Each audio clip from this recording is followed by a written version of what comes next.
Hey, what's going on, everybody? Locked on Badgers. Listen, season win totals are out in Vegas. The Badgers are at 8.5. I'm going to tell you if you need to take the over or the under on the Badgers season this year. You are Locked On Badgers, your daily podcast on the Wisconsin Badgers. Part of the Locked On Podcast Network, your team every day. Hey, what's going on, everybody? I am Ryan Herrings, your host of Locked On Badgers. Thank you for making Locked On Badgers your first listen every single day. Free and available wherever you get podcasts, YouTube as well. Really appreciate everybody listening, leaving a like, subscribing. Guys, our subscribers are over 100 now. We're creeping up on 120. I can't tell you how much I appreciate that. I really love that we're building this Badgers community here. You guys know that we bring all sorts of different guests on, so I can't thank you all enough for the support as we build this Badger community through Locked On. Thank you for making it your first listen every single day. And we're going to get into it, guys. The over-unders are out for Vegas for Badgers football. They have set, BetOnline has set the over-under for Wisconsin this year at 8.5.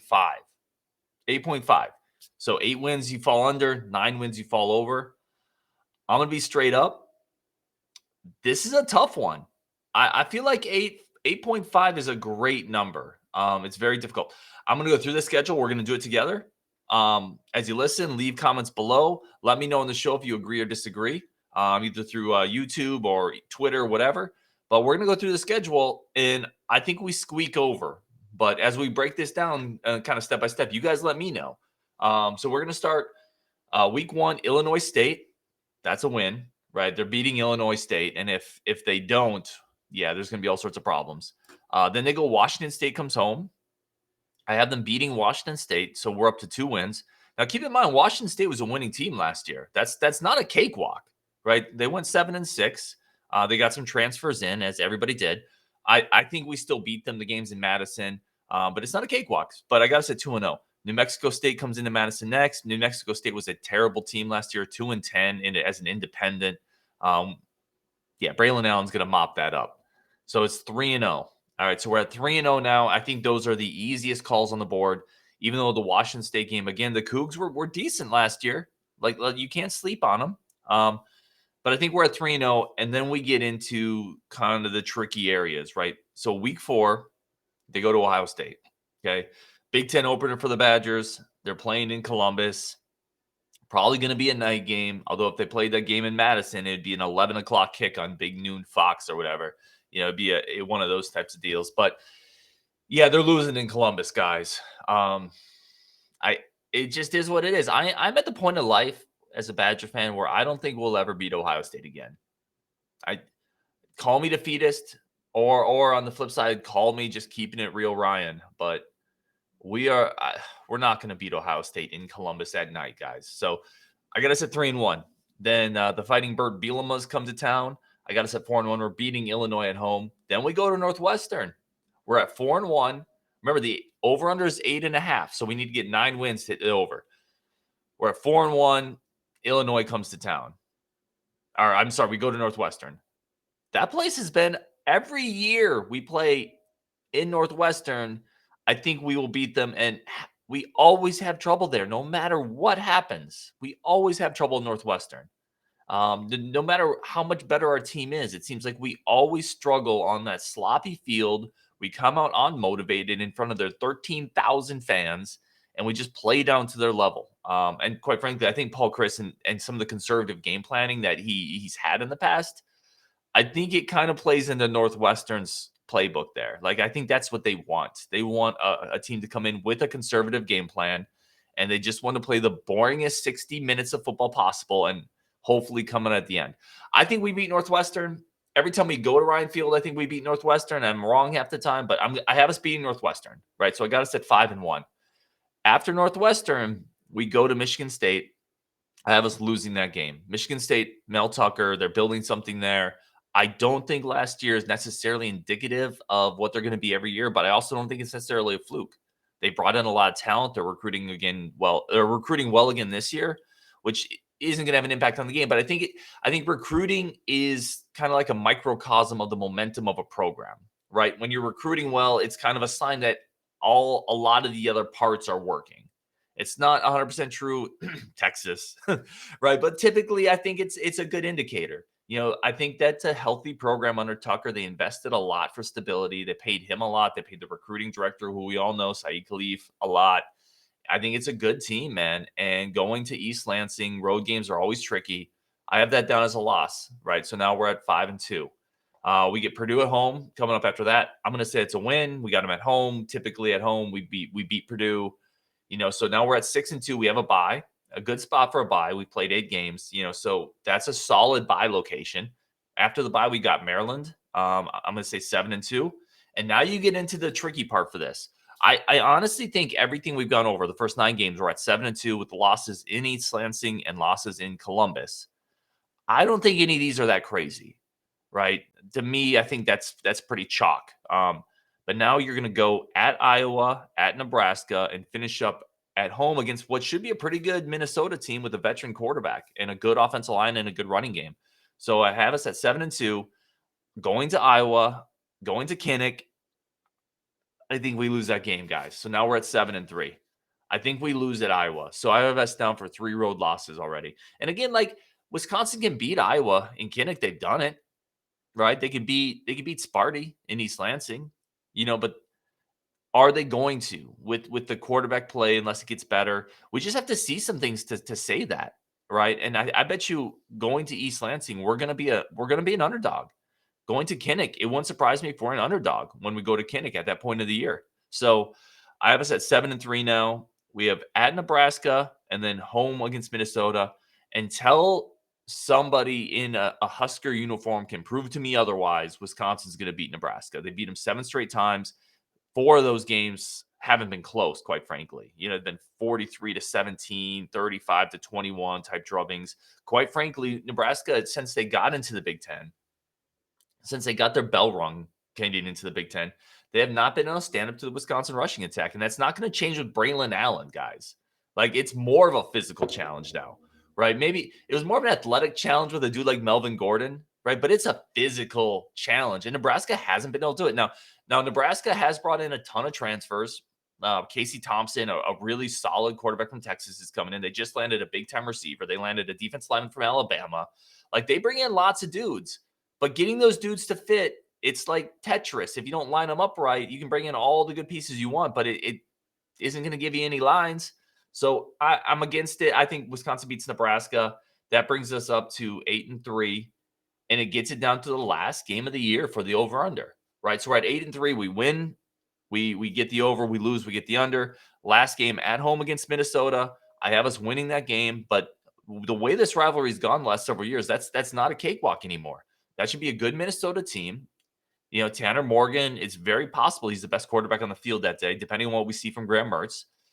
It's going to be a motivated Minnesota team, I'm sure. But this is also going to be a super – it should be a super motivated Wisconsin team as well. Lost to Minnesota last year at home, last game of the year, potentially for the Big Ten West. I think Wisconsin wins. I think they go over, but just slightly. I got them at 9 wins. Again, the over-under is 8.5. Let me know if I'm wrong. Let me know if this is not the right, opinion. This is just my opinion. I could be dead wrong. Maybe we go to East Lansing and beat them. Maybe we go to Kinnick and beat them, and maybe we lose in Northwestern. So I think 9 wins is the record, 9-3. I got us on the over, but I think it's close. I think that 8.5 line is a really good number, guys. I think they really put it in a good spot. Coming up, guys, we're going to talk about, if you remember, I talked about this year's recruiting class and said it's not going to live up to Wisconsin fans' expectations. It's going to fall a little short, right? You got to remember that. And then in the month of May, we rattled off 5 commits. Bang, bang, bang, bang, bang. Was I wrong, or am I still tracking with that kind of prediction? We're going to get into that a little bit. The state of the current recruiting class. Was I wrong in writing off this class a little too early? But first, today's show is brought to you by Built Bar. I have told you guys ad nauseum about Built Bar. I love it. I've got, for some of you guys listening on podcasts, I almost just threw up some of my Built Bars on the YouTube channel, but I don't want to leave anybody out. But I love Built Bar. It is nutritional protein bars that taste like a candy bar, 100% pure chocolate, and just give it a try. Give it a try. Let me challenge you on this. For those of you who work out and eat protein bars, let me challenge you. Buy a box of Built Bar. It's not that expensive, and we give you a great promo code to get some money off. Tell me you don't like them. Go pick out a flavor you think you'll like. And if you don't like them, leave me a comment. Let me know I was wrong. But I eat them all the time. It's a nutritional sidekick for me. When I go to the gym, I throw it in the backpack. Some of the new flavors, like the birthday cake puffs, is ridiculously good for a protein bar. It tastes like a candy bar. It's healthy, 100% real chocolate, 20 grams of protein. You're not going to regret it, guys. Go to built.com, promo code LOCKED15, LOCKED15, LOCKED15, get 15% off your order. Promo code LOCKED15, again, that's LOCKED15 for 15% off your order at built.com. You will not regret it, guys. Thank you again for making Locked On Badgers your first listen every day. Can't tell you how much I appreciate y'all. I say it a lot. I sound like a broken record, but I mean it. Time is the most valuable thing any of us has. And for you to spend a little bit of it with me and with the guests I have on to listen to the Badgers and talk about the Badgers, it means an incredible amount to me. So thank you so much from the bottom of my heart for making this your first listen every day. And when you're done here, guys, go check out Locked On Sports Today. It is a podcast with the biggest stories of the day, instant reactions, big game recaps, kind of like Sports Center for the 22nd century. Wait, what century are we in? 22nd? Yeah. It's kind of like Sports Center for today's times. Go check that out. Available wherever you get YouTube or wherever you get podcasts as well. And then let's get into the next segment, guys. We talked about it a couple shows ago, maybe about a month ago. I did a show. I think Justin was on it, but maybe it was just me. But I talked about the recruiting class. At the time, we only had Tyler Jancy committed, so we had one commit. We were last in the Big Ten. And I said straight up, this recruiting class is not going to be that strong from a ranking standpoint, right? There's still pieces that are going to come out of it. There's still underrated players that the Badgers are going to get out of it. But from a recruiting standpoint, from a ranking standpoint, it's going to be lackluster. And then May hit, and bang, bang, bang, bang, bang. You know, we've ripped off Wisconsin's ripped off 5 commitments. And I wanted to revisit my original thought and then also kind of look at a quick state of the class. So my original thought was it's not going to be a strong class from a recruiting standpoint. We've tread water a little too much in this year. There's a lot of coaching turnover. And the in-state class isn't very strong. So here's the thing, guys. That's still the case, okay? I didn't jump the gun on this. We were always going to get – this is a class that's going to have 20-something kids probably, 19 to 20 to 21 to 22. We were always going to land a bevy of 3-star kids. And that's the thing. All these recent recruits we've gotten are 3-star kids. This is what I've been saying. Like, Wisconsin is not in on the 4-star kids, the 5-star kids this year, other than Tackett Curtis, who is not a guarantee. Like, we've talked about the linebacker out of Louisiana, Tackett Curtis. He is an uber blue chip kid, could go anywhere in the country. Wisconsin's very much in the thick of it. I can tell you that from speaking to people. He's not a given. And outside of him, it's going to be a bunch of 3-star guys. And at the end of the day, that's still going to be a class that's going to be in the mid to low 30s. It's going to rank 35, 36, maybe 40, maybe 30-ish. I mean, it's going to be in that range. And that's going to be a little underwhelming with where we've been recently. Now, I want to be super clear on that. That doesn't mean players aren't going to come out of this class.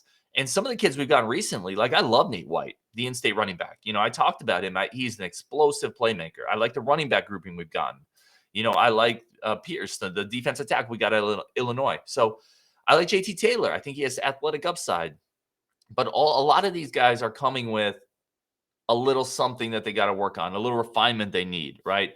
Not a lot of big-time offer lists. So this is kind of what I'm saying. We're going to get everybody we get, there's going to be some positives. Wisconsin's not going to, recruit any lemons. But again, I think it's going to be a class at the end of the day that's going to be a little underwhelming. It's going to be a lot of 3-stars. It's going to be a lot of guys that we have to hope the coaching staff hit on. It just is what it is. And some of that, again, is there's just not a great in-state class this year. Nate White might be the only in-state scholarship kid from this year's class. It just might be the case. So without that bedrock, that foundation of Wisconsin kids, high 3-star, low 4-star kids, it's hard to build out a great class at Wisconsin. And frankly, it's probably impossible. So this is not me crushing the staff either, although I do think they got a late start on the recruiting cycle because it took them 8 months to put together a recruiting staff. That matters too, guys. There's middle, we need to get more in society at a point where middle ground exists. I think it took too long for Paul Chris to put together this recruiting staff, and that impacts this class. However, I also think the staff he ended up putting together, headlined by Mickey Turner as the lead recruiter, is going to do really well. And we're already seeing positive momentum in the 24 class. Like a ton of offers have been going out since, Mickey Turner has been put in charge of this thing. So I think we're in a healthy spot going forward, is what I'm saying. I like the recruiting department that's been put together. Okay. I think it's going to be really solid. However, I still think despite the bevy, despite the hot run of recruiting, I still think at the end of the day, at the end of the 23 class, this is from a recruiting ranking standpoint, going to be slightly underwhelming, which by the way is okay. A lot of great Badgers have started off their careers as 2-star kids, 3-star kids, et cetera, et cetera. I think this needs to be a foundation class, and then 24, they have to add some more blue chip talent. The other thing I want to talk about with this class, I said kind of a state of the class. I had a show where I talked about what needs to happen in this class, even if it's a little underwhelming from a ranking standpoint. What absolutely needs to come from this class, and I had a couple metrics. Right, there needs to be a game ceiling quarterback. What I mean by that is there needs to be a quarterback that can come into the room with the potential. Right, all I'm saying is potential to raise the ceiling of the quarterback room, and we haven't got that yet. So that box remains unchecked, even though I do like the quarterback out of South Dakota there after Lincoln. He's a dual threat guy. Who knows if we'll get him, but that box currently remains unchecked. But then I said from a running back standpoint, again, I did this kind of checklist when all we had was Tyler Jansey. I said there needs to be 2 running backs in this class. Well, that's a checkbox. Guys, I mean, some of this class, like I said, it's going to be a foundational class. I think it's a depth class. I said you have to land 2 running backs in this cycle, and they've done it. And I think they did really well with those 2 guys. I like Keys as a high floor, kind of a hammer to just bang into the line, wear defenses down. And I like White as the athletic, fast, can really create explosive plays. So they've done that. I talked about they need to restock the defensive line, right? I said this is going to be a class where Keanu Benton is leaving in a year. And I don't think that they have kind of that Keanu Benton replacement on the roster. And I don't know if they got it this class, but they've landed Roderick Pierce. Roderick Pierce is a big time get as an interior defensive lineman. So I think you check that box. And then I talked about you need to land 2 interior defensive linemen. Well, they've already brought in James Durant out of Arizona, and he's definitely an interior lineman. That 6'3", 6'4", 280-pound guy who's going to play guard. We talked to John Garcia, the Sports Illustrated recruiting director, about him. He likes him a lot. So I want to be super clear when I say I don't think this class is necessarily going to live up to a recruiting ranking standpoint. I still think there's a lot of building blocks that can come out of this, and this is really important to build depth at some spots, and they've already started doing that. I think the running back room is greatly improved if both these guys stay at Wisconsin. I like Durant on the inside. I like Pierce at defensive tackle. I don't think I jumped the gun, though, guys. I know we had a recent recruiting run. I'm going to stay where I'm at. I got to keep it real. I still think at the end of the day, this is not going to be a super strong recruiting class for Wisconsin, despite the recent hot run. And I also think that it's going to get better. I think in 2024, you're going to see a jump back into the top 25 for Wisconsin, where we were the couple previous seasons. We had a high of 16, and I don't know if we're going to get to 16 again, but I think Wisconsin should be able to firmly be in the top 25 from a recruiting ranking standpoint. And I think we're going to get back there in 24. I don't think we're going to get there this year, guys. So again, that's just my opinion. Let me know what you think. Let me know if you think I'm wrong. I would love to hear it in the comments. Coming up, guys, we have a couple words from our sponsors, but first, I wanted to let you know what we're going to talk about next. We saw Braylon Allen from the 2021 class. We've been talking recruiting. I wanted to dive back into the 2021 class. Who are the next players that are going to really break out from that class? A couple offensive skill guys that I think are going to be there, and a defensive mauler, plus a underranked kid who I think is going to surprise a lot of people from that 2021 class. Who are those players who are going to get in the field this season to join Braylon Allen? But first, a word from our sponsors. Hey, everybody, welcome back. Thank you again, as always, for making Locked On Badgers your first listen every single day, free and available wherever you get podcasts. Cannot tell you how much I appreciate it, y'all. I wanted to wrap this up with kind of a fun segment. I wanted to kind of talk about the 2021 recruiting class. We've seen Braylon Allen, who classified early. He's the Terminator. He's incredible. We've seen him make an instant impact. But what are the next group of players from that 2021 class that are going to make impacts on this football team this season? Now, I'm not talking in 3 years. Who are the best players from this class? I'm talking this season, guys.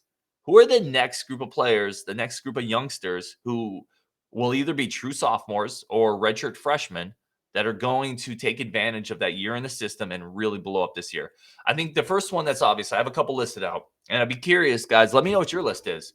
I'd be really curious to see what everybody thinks. The first one I think is obvious. It's Hunter Wohler, right? Hunter Wohler played last year. He's a sophomore. They found a way to get him on the field in special teams. He was a 4-star in-state safety at a position where we don't have a lot of depth. I think all the check marks line up here. Physical guy, fast, high IQ. Hunter Wohler. If at the end of let me put it another way. If at the end of the season, Hunter Wohler hasn't played a ton and started several games and made a positive impression, it's going to be a disappointment. Is that fair to Hunter Wohler? Probably not. But that's the price you pay as a 4-star in-state safety, right? And it's not his price. It is what it is. But that's the expectations. So I think Hunter Wohler is an obvious one. Let's move over to receiver, because this one to me is really interesting. Skyler Bell was one of the lowest ranked recruits in last year's class, but we talked about it on the previous podcast I had where I wasn't doing lockdown. I was doing the BuckyCast at the time, but we broke down the film. We all really like Skyler Bell as a kind of an athletic, change of pace, different type of receiver. He's heard rave reviews out of spring. I think he's going to play a big role along with Marcus Allen. So you got 2 receivers from that 21 class who I think are going to join Chimere Dike. Obviously, Keontae Lewis, the UCLA transfers in there as well. But I think both those dudes, man, I think Bell and Allen are going to make an impact this year. They're absolutely going to be in the top 4, in my opinion. So, yeah, we're going to see a lot of them. And if Mertz has a good year, it's going to be, in large part due to those new weapons. It's going to be in large part due to the running game. But Bell and Allen have to step up, right? So I would definitely expect to see them have a much larger role this season. Let's shift over to the defense. I want to give you 2 more that I'm super high on. So there were a ton of guys on that defensive side. TJ Bowlers, for example, Jake Ratzlaff that came in with a lot of pedigree. Daryl Peterson is the guy who is going to, he's going to be the first on the field from that group. If you rewind to the end of last year in the bowl game, the coaching staff had Daryl Peterson out there in meaningful minutes. They thought that highly of him, and physically he looks the part. If you remember, Daryl Peterson in high school was a terror off the edge, an absolute nightmare off the edge for opposing quarterbacks in high school. And it took him a little while, obviously, in college, but he looks the part. I think they love the physicality, the ability to get into the backfield and create havoc. Daryl Peterson at outside linebacker this year is going to play a ton, and he's going to make probably a large impact. It's probably going to be somebody that you notice quite a bit. And the other defensive player that I really want to highlight, that this is a guy I mentioned that was, I thought, a little underrated as a recruit and overlooked, Jake Chaney.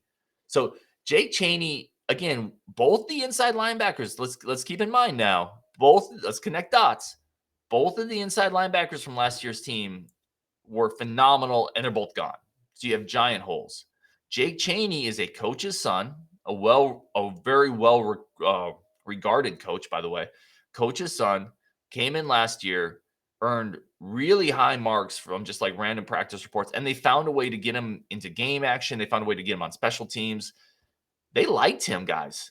They don't bring true freshmen in and get them in on special teams and burn through kind of that redshirt season unless they like a guy. They like the instincts. To me, it's too early to say this because Chris Orr was an incredible player, but think about it, right? Football family, Chris Orr, undersized, a high energy player, coaches loved him. That's everything they're saying about Jake Chaney right now. Okay.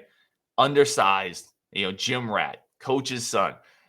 Chaney sounds so much to me like Chris Orr, as kind of an undersized plugger, firecracker that just always outplays the physicality that you think he's going to have.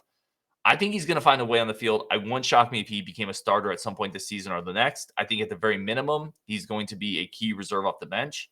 And I think people are going to regret overlooking him a little bit in the recruiting process. I think he's a steal.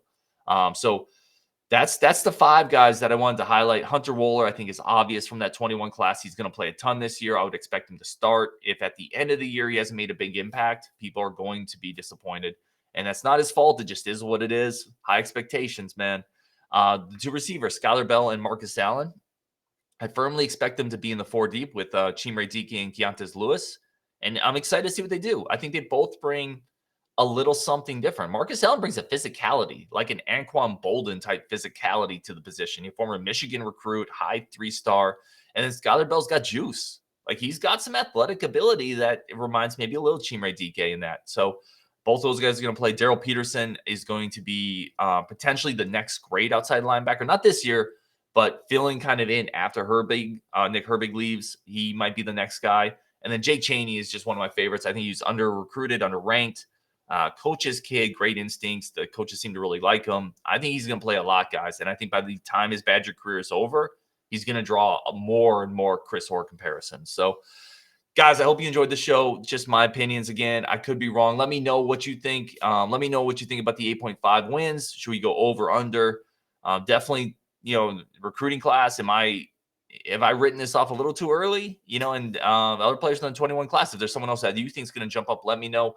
Free and available wherever you get podcasts, guys. Free and available on YouTube.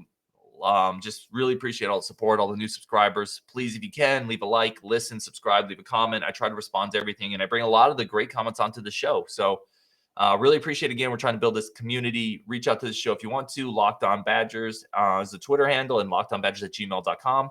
Coming up this week, guys, we have an interview, a couple interviews coming up that I think you guys are really going to like. A Badger journalist coming on the show, potentially a Badger basketball player, former Badgers basketball player, Dylan Graff potentially again. So a lot of guys coming up. Try to keep the guests fresh for y'all, and I really appreciate it, man. Thank you for listening to Locked On Badgers.